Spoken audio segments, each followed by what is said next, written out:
In this episode of The Business of E-commerce, I talk with Salena Knight. This is The Business of E-commerce, episode 14.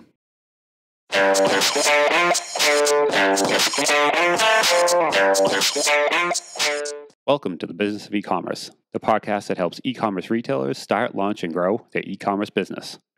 I'm your host, Charles Pileski. I'm here today with Salena Knight. Salena is the host of the podcast Bringing Business to Retail, and specializes in helping retailers boost their profits and increase sales. So I wanted to bring Salena on the show to chat today. Hey, Salena, how you doing? Hi, Charles. Thanks so much for inviting me on the show. Yeah, it's great to have you. So I want to, I know you specialize in a lot of things about profits and kind of ways and methods of increasing revenue, users, that sort of thing. So I want to bring you on the show and kind of chat about that. And I know e-commerce is one of those things where things are constantly evolving and up to date. So it's one of those things where, if you're not looking at it every day, this side of the business, you're flipping back and forth between customer service and a lot of different aspects. So it's one of those things that, there's always time where you should TikTok back and forth and look at marketing, kind of reevaluate what's working, what's not working. So I just wanted to see kind of current tactics or any kind of tricks you have on helping out on the actual profitability revenue side of the business. I am your lady when it comes to making things easier. Perfect. If I can find a way to hack something to either automate it or just make it so much easier, I'm on it. I'm on it. And you are 100% right when it comes to having an e-commerce business. It's easy to just set and forget. It's easy just to put your website up, and especially if things are going okay, you think, why fix what's broken? It's not broken, don't fix it. So it's quite easy just to think, I'll just leave it. I'm ticking along. I don't want to affect my sales. Maybe if I change something, my sales will go down. And there's so many different facets of it.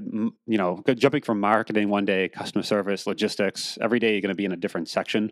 Sometimes you can kind of forget something like this and have to jump back to it, Yeah, especially if you're still, like you said, still packing your own orders. Yeah. And if you're out there doing your own Facebook ads and you're trying to do new product research and you're uploading things to the website and you're dealing with the customer experience and you're dealing with returns and exchanges and all those kinds of things, it can be just a little bit overwhelming to think there's probably some extra things I could be doing to make more money, to increase the customer experience. And I am so passionate about trying to give people a customer experience, especially when it comes to online, because that's the thing you have to fight against bricks and mortar. And I don't care what anyone says, bricks and mortar is not dying, because depending on the statistics that you read, somewhere between 8 and 12% of all sales are online. So it's still a really, really long way to go. Every time I hear that stat, it blows my mind. And I know it's accurate, but I'm still blown away that it's true every time I hear it. All right, let's just call it 20. Let's be super optimistic and say 20% of sales are online. Still amazes me, yeah. Still means that for 80% of everything you want, you are going out and buying it from a physical store. So what they have as an advantage is they can connect with the customer, they can talk to them, they can answer questions, they can have an experience. You come into a shop and it smells beautiful, it's beautifully merchandised. These are the things that people come back for. And a lot of e-commerce owners think that they can't replicate that. But you know what? There are some really good e-commerce stores, and I always use Anthropologie, probably because I'm a woman. And I'm in Australia, so we don't even have Anthropologie here. But I'll just go and have a look at the store because it really excites me. And the worst part is, or the best part is, I can actually fit into most of their clothes. They're not made for women who have bits and bumps. So what they've done is they've managed to get me to love their store, even though the product isn't 100% suitable for me. And that's kind of the holy grail. If you can get someone to love the thing, even if they don't, they can't use your product, then they've done something really, really well. So it's all about the branding and actually falling in love with, the brand and then following them as almost a fan. Yes, yeah. Apple does this really well. Lots of sports brands do it well. Lots of surfing brands do it well. And athletic brands do it well. Lululemon these will be lots of female-based examples, but Lululemon does it really well. They've built a community. So the bricks and mortar can have that advantage. And e-commerce people quite often just think it's just there's no point in me trying to compete. I'm never going to compete. But the fact is, you can compete. There are a bunch of things that you can do different to every other e-commerce owner that will give you the edge. I like it. Let's, what are some Do you tips want to hear about them? Yeah, I would definitely like to hear about them. You're Okay, leading us into that. I'm excited. Right, the first one I'm going to say is, I know before we jumped on, I was like, oh, I've got these 3 things I want to share. But now that I've said that, I really want to share this one other tip. And that is, please, please, please do not just copy and paste a manufacturer's description. Yeah, I see that all the time, and it kills me a little bit inside each time. I know, because all the person has who's looking to buy that product to base their purchasing decision on is price. Yep. So if you are going to be one of those people who just scrape something off the manufacturer's website because it's easy, you're going to have to compete on price. So I understand that a lot of people, like a lot of my clients, have 5 and 10,000 SKUs. And in some cases, you can't do that. You can't do that for 5 or 10,000 SKUs. But what we do is we go and pick the top 50 or the top 100. And if you've got a team, it's actually better, I think, to delegate this to your team and say to them, go and pick up that thing. And what do you like about it? What does it feel like? How big is it compared to your hand? What does it smell like? What would you use it for that's a little bit different? And that was a really good one, because my stores were baby stores. And for example, we had these little bags that you would use to put your dirty nappies in if you were out and about. And so that's how we sold them. But then all of a sudden we would have these people coming in saying, I use it for my makeup. My husband started using it when he was traveling because they were waterproof to put his laptop in. I use it when I'm traveling to put my shampoo and conditioner in. I use it when I go to the beach. And so all of a sudden we had this bag that was actually a multi-purpose bag, but it was only ever created to put dirty nappies in, but they were very funky prints and colours. So we started to add to the product description, not just for nappies. And we would, every time a comment came in about how people use them, we would add that to the list. And then, of course, once you start to get a big list, you start changing paragraphs. And, if you're looking for a great bag to put your wet swimmers in, after a hard day at the beach, well, people are going to search for bag for wet swimmers. So, it's so easy to get caught up in just copying and pasting. But if you do nothing else, and in fact, I've got a cheat sheet. I can give you a link to a cheat sheet that shows you 4 easy ways to change out your product description and the things that you can look at to make sure that description is a little bit more palatable to your audience. And the thing is, you know your audience. Yeah, and we see that all the time with vendors. Literally the descriptions come over like red shirt, blue widget, that sort of thing. And it's just the simplest thing.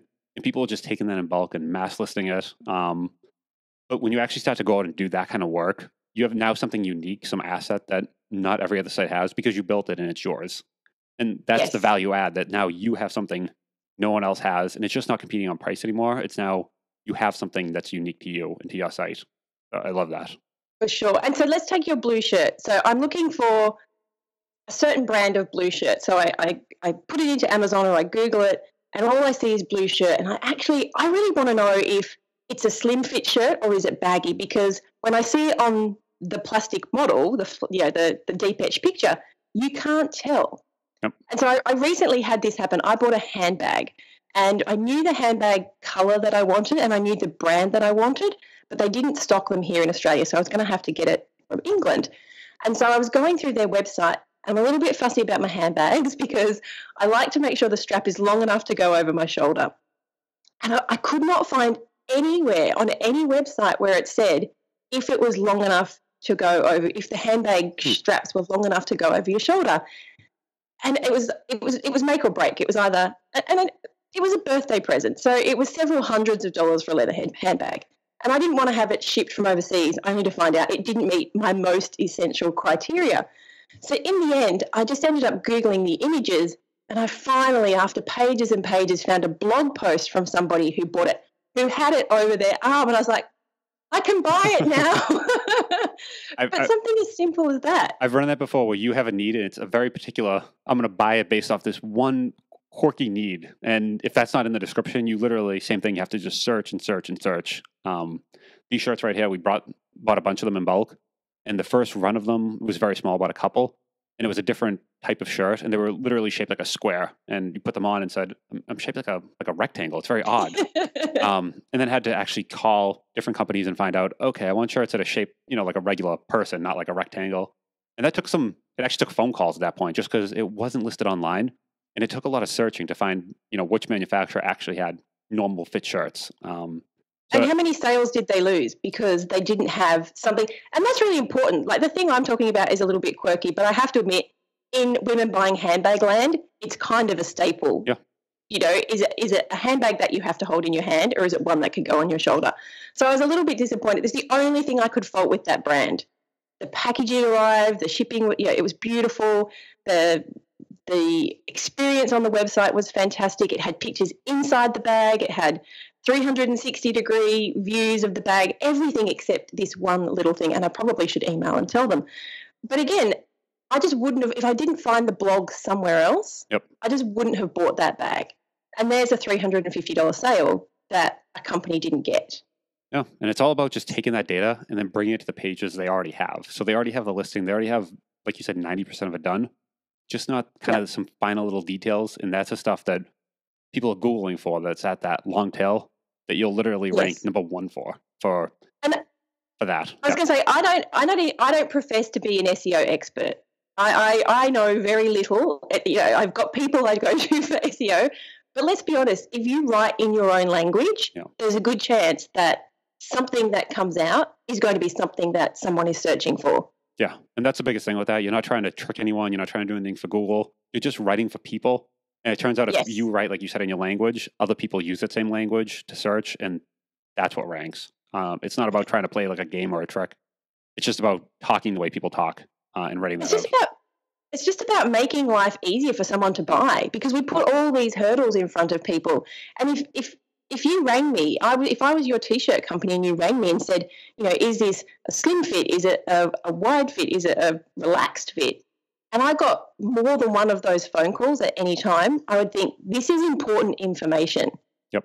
But the problem with big companies is the person who answers that question is probably not going to see the same question again. It could be someone on reception, or you get sent off to customer support and an email comes back and no one's actually keeping track. So this is a benefit that you have if you're an independent retailer, because it's just you and maybe a small team. So if you have something like Zendesk that you're using for customer help, or even if you're using Facebook Messenger, every question that you get is something you should be putting on your website. Unless it's like, where's my parcel? And even if it's where's my parcel, you have to ask yourself, is the information that I'm giving out enough for somebody to track where their parcel is? And we all know that there's the person who buys it, expects it the next day, or expects it the same day. So excluding the crazies, every question that you get, I believe you should be fixing something on your website to answer that question. Yep, that's a very good. We do the same rule of thumb here, Spark Shipping, and every time support questions come in, if we get the same question multiple times, we're writing knowledge-based articles and screenshots and everything, and just realizing you shouldn't keep getting the same question. And if you are, this value you can add there, and you can help everyone out by answering that. So yeah, that's a good one. We could go down a whole different road with that. Yeah, no, we really could. It's taken a long time to get there, but it's very important.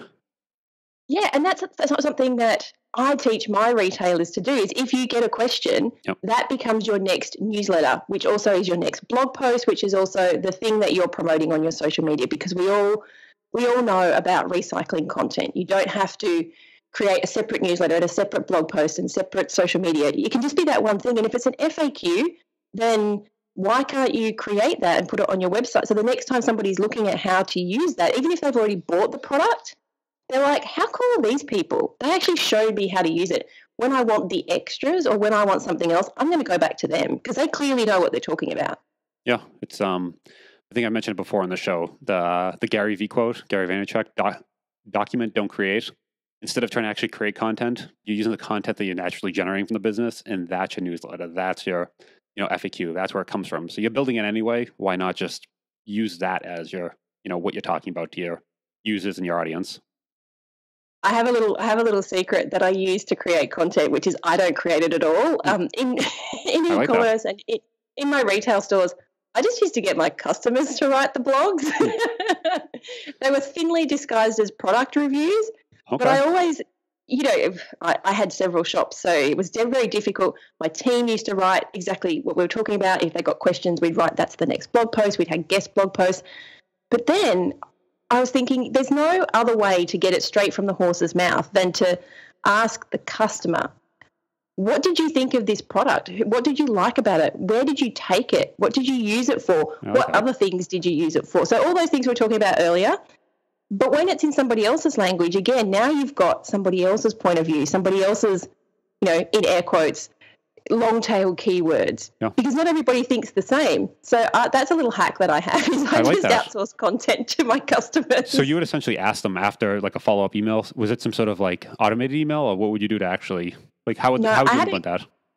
I had a little group. So I had like a little VIP group, and I used to, if a supplier sent me product to test out, I would say, I've got this widget that needs to be tested. Who would it suit best for? And the deal was that they would write a review. And we had a little bit of a template on what they had to cover, which was things like, where did you use it? What was great about it? Who would it be best for? And because we were talking babies, some babies are skinny, some babies are chubby. So those kinds of things for parents were really important. Is this product going to be okay for my kid with a skinny belly and great big chubba bubba legs? Yep. That's what I had. Because, it's kind of like people. Some people have big hips, some people have no butt. And you want to know, is this product suitable for you? Yeah. So yeah, that's a little hack that I have. Is just outsource your content. I have 2 kids at home currently, and they have very different kids, very different shapes, very different personalities. So I definitely know where you're coming from there. And you want to know, does this product work with my child? Because they're all different. They're all different, and adults are exactly the same. And even things like, a TV. Actually, let me just grab an example from last night, talking about kids.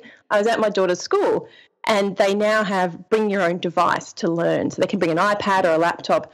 And the principal came in and said, it doesn't matter what you've got, but if you're looking to buy something, we suggest a Chromebook, because they've done loads of tests. They're really sturdy. They're really easy to use. So if your kid hasn't used technology to date, they're going to be really easy to function. They connect with our Wi-Fi, and that's the one that we've chosen. And she was giving us all the examples as to why this would be the best for the child who didn't have any technology experience. Now, my kid's 9 and can use Photoshop, so for her, she wanted something a little bit more advanced. But this is what I liked. It wasn't just like, we recommend you buy a Chromebook. Yeah. It was, we've done the research, and this is what the parents have come, or this is what the Department of Education has come back with as the most rugged, the most suitable for people at all different ages. Yep. I like that. Yeah. Okay, but let's get to some tech, right? Because we're talking about tech, and we talked about customer experience, and we talked about... I feel like we can go off on a tangent. This is good. I know, I could talk forever about customer experience. But one of the things that I think probably the most underutilized page on a website is the post-purchase page. Yep. Now, I don't know, you tell me, Charles, is it different for men than it is for women? If I've just bought, let's say, my handbag, I just bought my handbag and I put my credit card details and I press confirm. Sometimes I've hovered over it a little while and I finally press confirm. And then the next page that comes up is, thanks for your order. I am on cloud 9. I've just purchased the handbag that I've been looking at for the last 6 months. I finally found the photo that says that it's okay because it has the long shoulder straps. Now what? Yep. It actually, I've done this before where then, I go back even days later and realize, actually for these headphones in particular, I found a Bluetooth adapter that fits these particularly. But like days later, and I came back and purchased that as kind of like an upsell. I gave myself an upsell basically. And I realized that after, I did that to myself. But that's one of those examples where I should have, if I thought of that at that time, I would have just purchased it instantly without thinking. But you didn't have to think about it. This is the job of the e-commerce store's owner, is to say, hey, Charles, I see you like those headphones. Do you know what works really well with them? This Bluetooth adapter. Yep. Hey, we've already got your order. You've already paid for shipping. Did you want to add this in? And, places like Vistaprint do this really, really well. They do it annoyingly. But you as an e-commerce owner can just do this once. That you try to go to GoDaddy and you try to check out on a domain and they ask, do you want like a website with it? Do you want like this? You're like, no, I Yes. really just want to buy my domain for $8. And, do you want this entire like SEO pack? No. No. No. So yeah, I've seen people go the other way, but small e-commerce shops don't do this very well. And you're right, it's amazing because And you that want could you be want the your stuff. average order. Yeah. Yeah, that could be double your order. Yeah. Like, I'm not sure. Let's say that your headphones cost $200 and the Bluetooth was $100. You just 50% increased your order. For free, for no acquisition. For free, for somebody who was on a high, Yep. who was already excited about buying. And the key to this is curating the information. Yep. I think you can't just buy the headphones and then it might be like, hey, Charles, do you want this shirt? Yeah. Like, no, I came here for headphones. Yep. Or, hey, Charles, do you want this thing that doesn't actually work with the headphones? Yeah. So I believe that you can't do this badly. If you're going to do it, you have to sit down and curate it. And there are programs that will allow you to do this that says if Charles buys the headphones, this is the thing we're going to suggest to him. Now, some people will go one more step and say your Bluetooth was 100, but then there's another thing that you could connect that was $40 or even $30, like a really low price point, 10% of the purchase price. Yep. And so it might be, if you didn't want that, we just go one more and say, well, hey, would you like this SD card? Yep. I don't know, something that's a small amount of money. And you'd be like, yeah, you know what? I actually do need a new SD card. I'll pop that in. I think you can get away with 2 before you really annoy people. And sometimes you want them when you realize, oh, I actually need these like cables to go with it, or those sort of things. So there is something where you can do this, and it's not the worst thing. And you're actually helping people. That's the thing. Because I default with another purchase. Yeah, that's a boom moment. People don't believe this is kind of upselling in a different way, and upselling to me is the perfect way to help a customer if you do it ethically. So great cable, great. You should have jumped in with that example a little bit earlier. Yeah. But the cable is really obvious because I'm not like I love technology, but when it comes to putting the pieces together, I may not know that I need the cable as well. Yep. So one, you had a choice right back at the beginning to bundle it with the cable for me and make my life a whole bunch easier. Or 2, if you want to get to that point down the track where you think, actually, this is a really common cable most people would have, so we'll just throw it on at the end. But you need to decide that. You need to think about where your customer journey goes. And is it better to put it on the front end, or is it better to put it on the back end, or is it better to do both? Because if you've primed somebody, if I've gone to those headphones and seen cable not included, there's a drop-down box that says, do you want to include the cable for $19.99? I'm like, I might have one of those. By the time I've looked around the website, I've got through the cart and I've got to the end, I'm like, I don't know if I have one of those cables. Yep. So I've bought the thing. I'm excited. I'm like, yeah, I can't wait. It's going to be 3 days before my headphones come. And then it says, hey, are you sure you don't want the cable? And there's a question. Are you sure you don't need the cable? Yep. No, I'm not sure I don't need the cable. So I'll just throw that in because, I'd rather have 2 than get the headphones.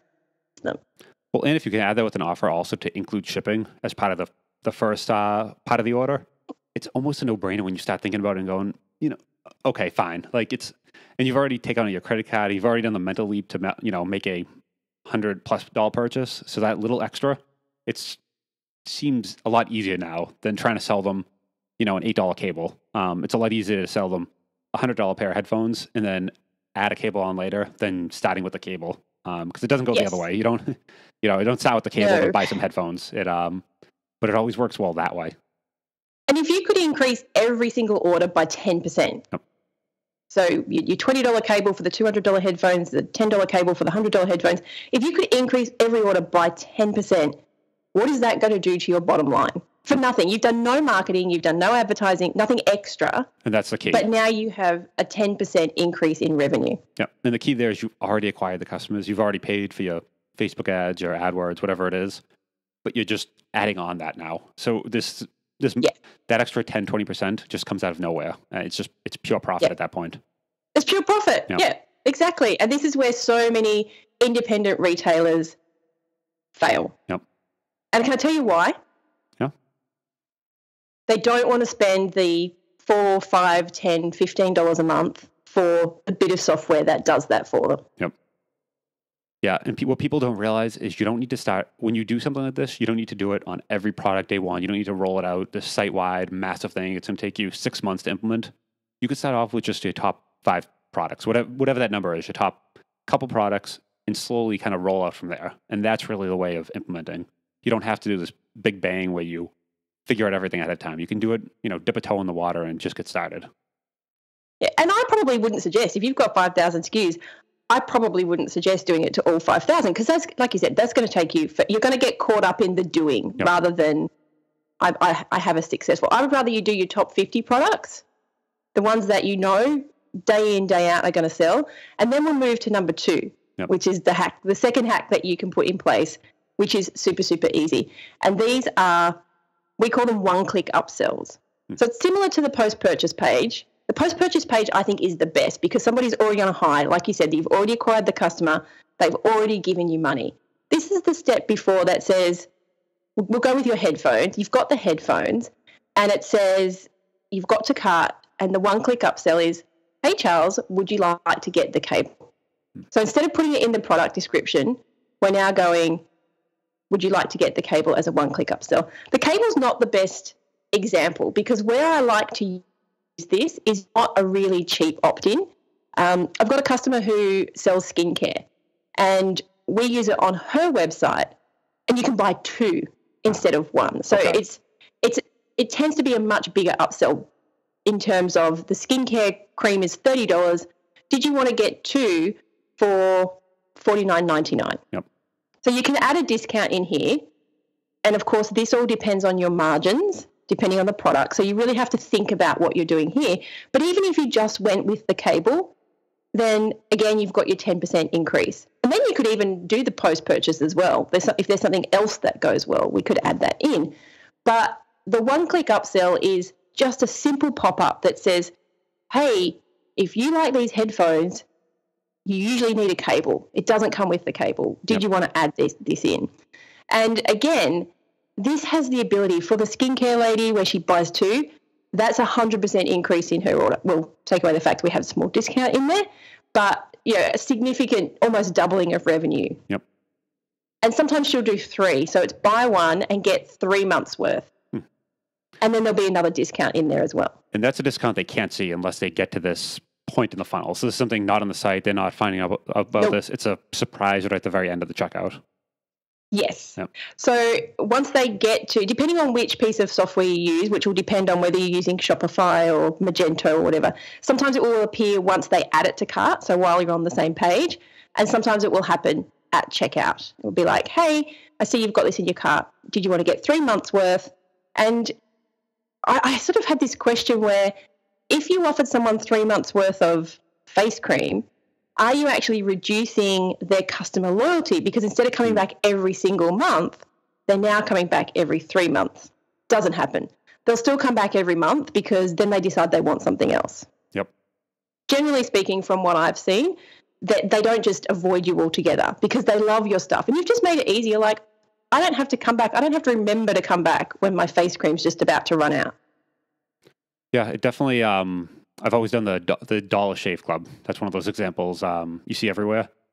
Yep. You even do a year subscription, but every month you're still getting that order and they still keep in touch with you. So you actually get this little flyer every month, which I find, a great idea. So you still remember, oh, that's, my raises aren't just magically appearing in the mail. They, you know where they come from. You start remembering the brand. And at the end of the year, when you have to renew that subscription, it's coming and they've kind of kept in touch with you over the course of the year.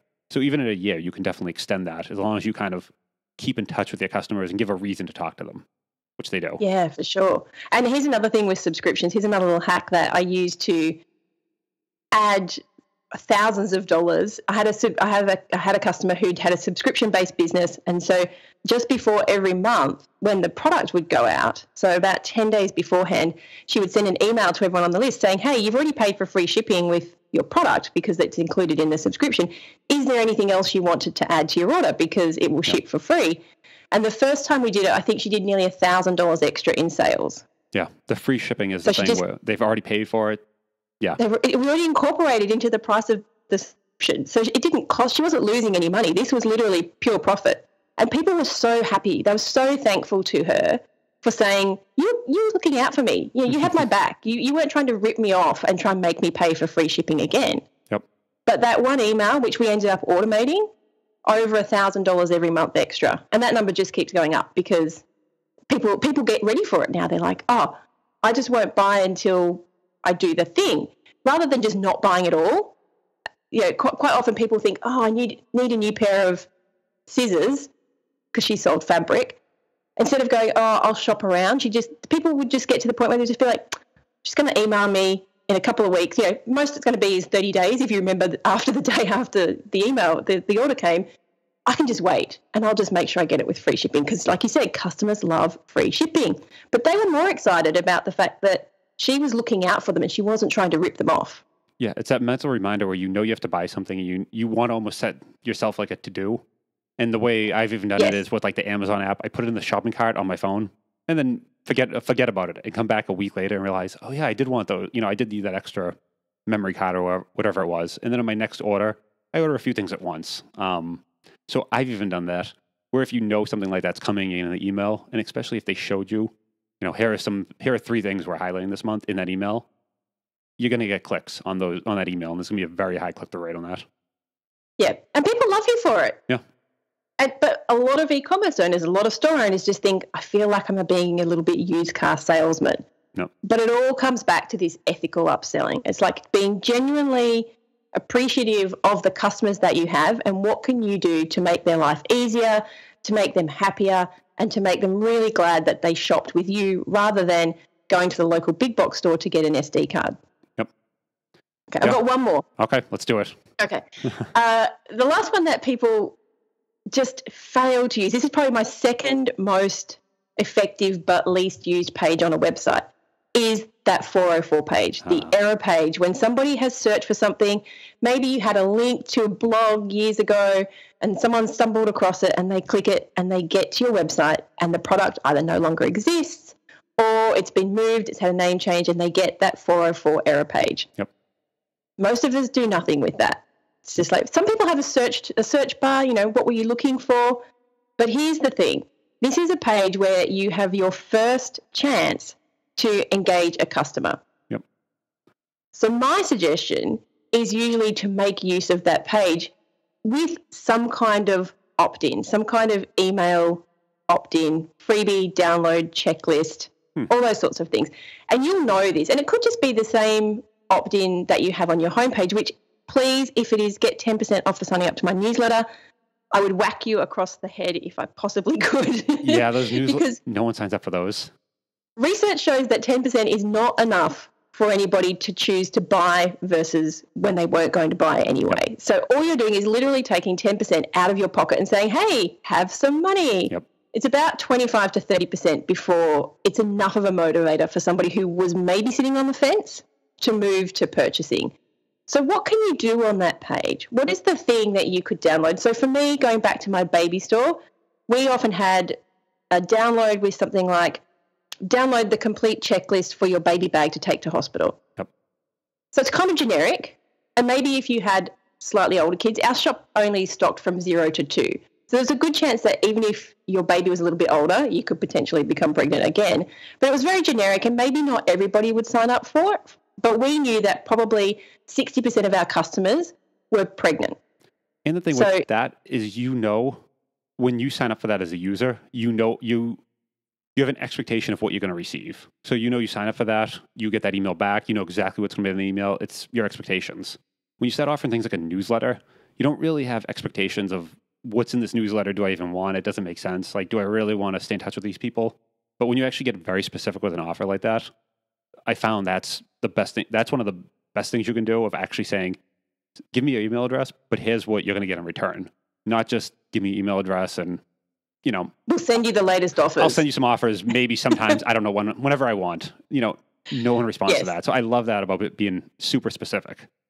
I call those, we're rated PG this okay. I call those buy my stuff emails. Yep. Those emails that people send out that are just like new product, new in store, blah, blah, blah. Yep. I'm all about writing emails that people actually want to open, which could be something like 5 things I learned I should have packed in my baby bag. Yep. And they can still be products that you stock. but you're giving me some information to put that into context as well. And it can be really generic. I've got a homeware store that I work with, and she just has 5, and she changes it out. She has 5 ways to update your home for winter, and then she changes it out for each season. But she could have just done a generic 5 ways to update your home, get new cushions, put new drapes up, get a new lamp, all these kinds of things. But as a customer, if you send, like you said, when you send me that, I'm like, wow, you're not just sending me buy my stuff emails. I probably will open the next email now to see what it is you're going to tell me. And just don't follow that up with a buy my stuff email. Yeah, you realize you need several of those, actual content-heavy emails and actually provide some value before you can start sending that buy my stuff email. You need to really build a relationship. It's not about just getting email address and then, hitting them as hard as you can with buy my stuff. You need to really provide some value before you expect something in return. Yes. Yep. And that's Gary's, jab, jab, right hook. Oh, yeah, we call it give, give, get. Yep. So, or give, give, ask.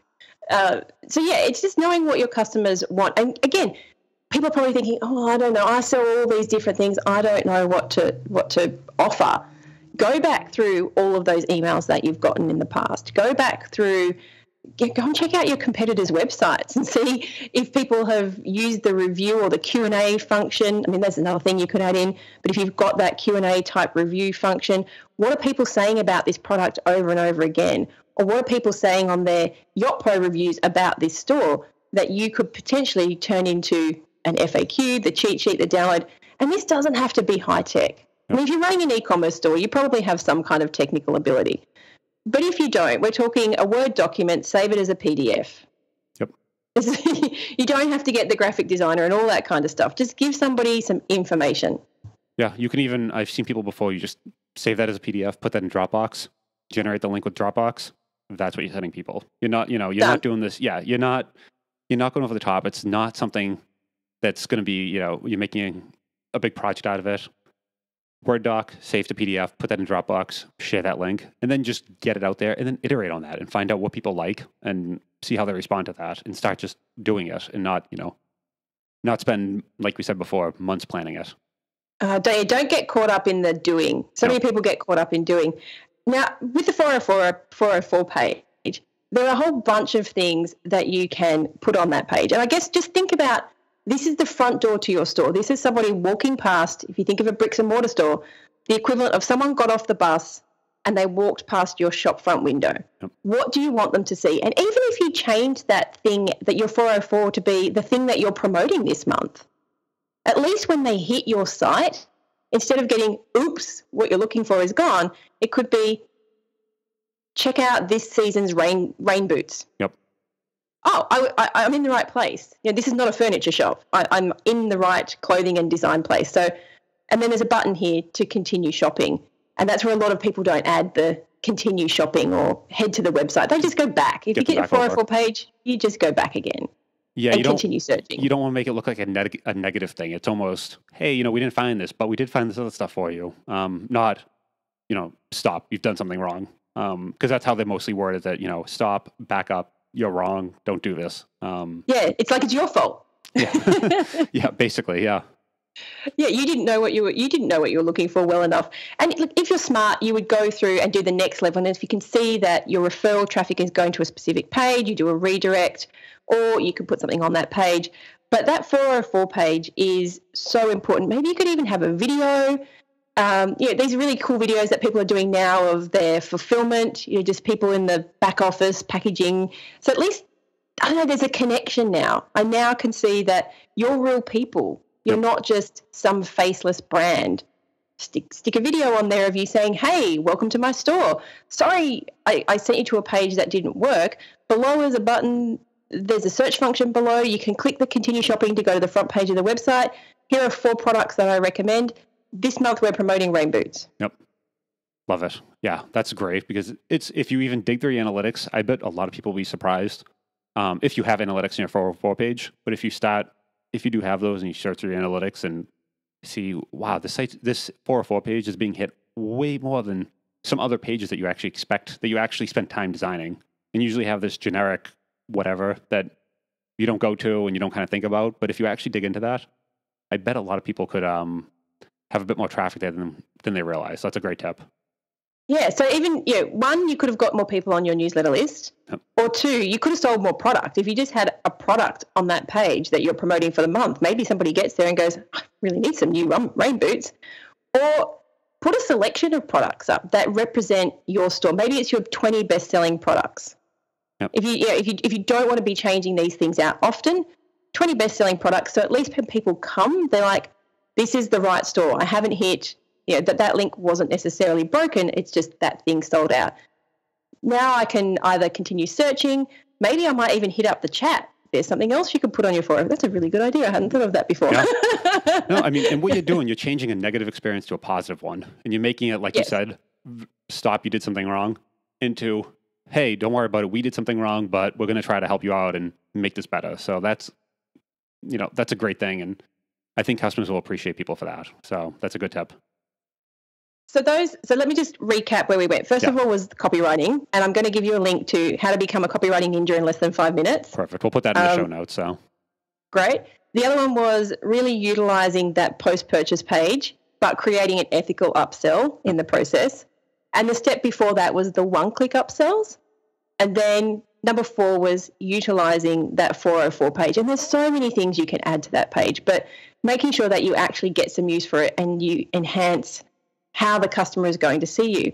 So do you think, Charles, that the people who are listening are thinking, I can actually improve the customer experience? It is possible?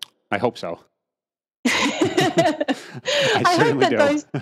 hope that those tips make people realize that, yes, whilst you're in competition with bricks and mortar, you're also in competition with other e-commerce agents. And if you can do if you can just do one of those 4 things, I think you're going to get a serious edge on your competitors.